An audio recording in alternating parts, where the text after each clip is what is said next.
The world is moving away from fossil fuel, but for Africa, it's only about to start its own development trajectory.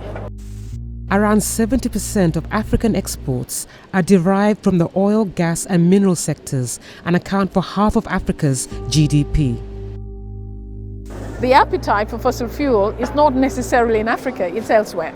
So if those countries do not have the appetite for fossil fuel anymore, it means that we might have our resources and they become stranded. Literally, we can't exploit them. Stranded assets are assets that are devalued before the end of their extractable time due to climate policies and market shifts. However, awareness of asset stranding is low among African policymakers. Fossil fuel consumption, carbon emissions, and investment in renewable energy are key for future development. African governments will need a managed, delayed transition towards cleaner technologies. So Africa currently contributes only 4% of global emissions. And Africa is also among the poorest populations in the world.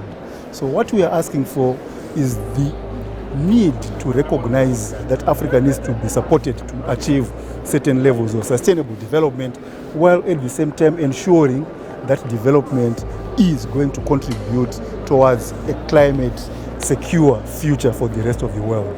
And the problem is, how do we then decide, which is a sovereign right that we have because these resources are ours, how do we decide on whether to forgo those resources or to pursue our own developmental agenda? There is a linear relationship between development and carbon. No one has demonstrated an alternative development model which is not based on the burning of carbon. Is it possible for us to develop without carbonizing? When one is advised to not use that resource, there has to be another resource on the table, right? So the argument is, if there are no resources, or supporting countries not to use that resource, there has to be something on the table that countries can take up and better the livelihood of their societies. In addition to difficult trade-offs between carbon-intensive development and emission reduction objectives, issues such as poor planning, ineffective governance, capital flight, and illicit financial flows are up front and center. There is a question that has been missed. Who benefit from exploration of those assets in the continent? Because we have been extracting, we've been using these resources forever. And you gave example of Nigeria, where it's the first leading, but it's the most poor country. So what's the value of continuing exploiting, but we are not benefiting? There is a sense that these resources have never truly benefited Africa. But I think another way of seeing it is to say, well, you know, as James said, economies are going to be very carbon intensive. You know, they're driven by carbon. At the same time, if African governments want to industrialize, they need these carbon intensive sectors.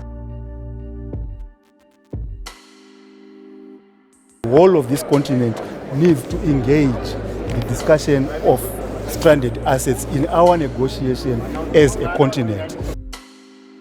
Here at COP25, let's make sure that most of the policymakers that are here are aware of the issue. They go back and they start planning for it. They understand the risks that are associated with the issues, and they begin to identify how they as a country are going to be able to be ready for when stranded. I mean, and it's not active, it's not just passively waiting for it, it's actively preparing for it. So it's about preparation, preparation, preparation.